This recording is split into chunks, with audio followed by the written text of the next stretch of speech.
26 সমাগত বিৰোধী হওক শাসক হওক সকলোৱে এতিয়া কঁকালতো আঙালি বান্ধিছে 26 ৰণনীতিৰ কাৰণে।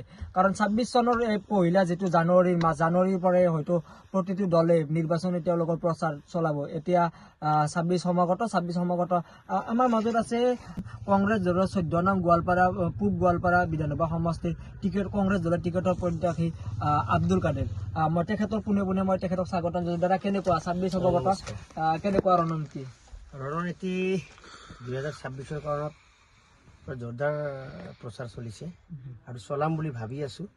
এয়া ওলাইছো এতিয়া আমি দিনে নিশাই ৰাতিয়ে দিনে দলৰ হৈ আমি যি মানে যাত্ৰা কৰিছো ৰাইজৰ পদূলিত ৰাইজৰ কংগ্ৰেছ এই যাত্ৰা এই সপন সভাপতি ডাঙৰীয়া গৌৰৱ গগৈৰ নেতৃত্বত যি সপন এই সপন পূৰণৰ বাবে আমি এই যাত্ৰা আৰম্ভ কৰিছো। যেহেতু আপুনি সংখ্যালঘু মৰ্চাৰ এগৰাকী সম্পাদক, দলে যদি আপোনাক টিকট প্ৰদান কৰে আপুনি নিৰ্বাচনৰ কাৰণে যুঁজ দিবলৈ আপুনি সাজুনে?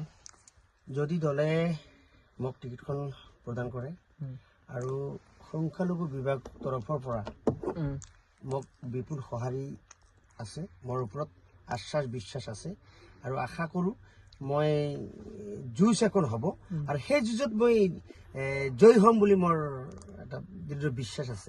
আপোনাক যদি সুধো আপুনি দৃঢ়তাই ধৰি আপুনি কংগ্ৰেছ দলৰ লগতো জড়িত হৈ আছে, আপোনাক দেখা পাইছো ৰাইজৰ মাজত সোমাই পৰিছে।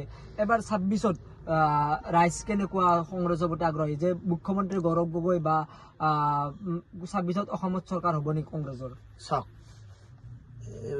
ভাৰতীয় জনতা পাৰ্টিৰ যি অত্যাচাৰ বিজেপিৰ যি অত্যাচাৰৰ বলি হৈছে আমাৰ একচুৱেলি লোৱাৰ আছামত গোৱালপাৰা জিলাত যি অত্যাচাৰৰ বলি কৰিছে, ঘৰ দুৱাৰ ভাঙিছে, থকা ঠাই য'ত নেকি ঠাণ্ডাত মানুহ থাকিব নোৱাৰা হৈছে, সেই মানুহখিনিৰ অত্যাচাৰত যিখিনি মানে সবল নেতৃত্বত কংগ্ৰেছ দলৰ মানে এখন কি কৰি আছে আৰু সেই হিচাপত কংগ্ৰেছ 100ৰ ভিতৰত 100%ই মানে নিশ্চিত এখন মানে যুঁজ হ'ব আৰু সেই যুঁজত জোৰদাৰ হিচাপে জয়ী হোৱাৰ খাটাং 100% বুলি ক'ব পাৰোঁ। আপুনি যদি টিকেট প্ৰদান কৰে আপোনাৰ সমষ্টিৰ পৰা গোৱালপাৰাৰ এই সমষ্টিৰ পৰা টিকেটৰ নিৰ্বাচন জয় হোৱাৰ পিছত আপুনি বিধায়ক হিচাপে আপোনাক ৰাইজে পালে আপুনি কি এনেকুৱা কাম কৰিব যাতে ৰাইজ উপকৃত হয়?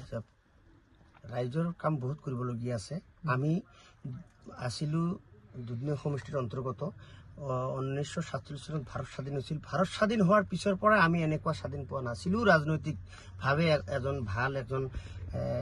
টিকেটৰ দাবীদাৰ হ'ব, ৰাইজৰ কাম কৰিব, তেনেকুৱা আমাৰ এটা হেৰি নাছিলে।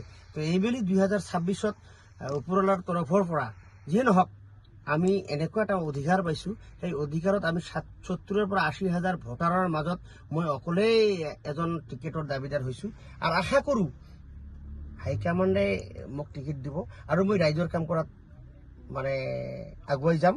প্ৰথমতে ৰাইজৰ কাম আমি যি পৰিৱেশত আছোঁ, ৰাস্তা ঘাট, স্বাস্থ্য বিভাগ, পানীৰ অৱস্থা এইবিলাক যি অসুবিধা হৈ আছে আৰু চাওক ইয়াৰ পৰা 40 কিলোমিটাৰ 50 কিলোমিটাৰ আমি কষ্ট কৰি এটা ৰোগী যদি লৈ যাব লগা হয় আমি তৎক্ষণাৎ 40-50 কিলোমিটাৰৰ বাহিৰে আমি মানে হস্পিটেলত যাব নোৱাৰা হওঁ। তো এই উন্নয়নমূলক কাম কৰিব লগা 1 নম্বৰ থাকিব স্বাস্থ্য, ৰাস্তা ঘাট আৰু শিক্ষা, এইখিনিৰ ওপৰত বেছিকৈ গুৰুত্ব দিম। কংগ্ৰেছ দলৰ গোৱালপাৰা জিলাৰ সংখ্যালঘু মৰ্চাৰ সম্পাদক তেখেতৰ বৰ্তমান প্ৰত্যাশী এতিয়া দলৰ নেতৃত্বত বা দলৰ হেঁচা বা ৰাইজৰ বিপুল দাবীত দলে কি প্ৰদান কৰে তেখেতক এতিয়া অসমত দেখা যাব।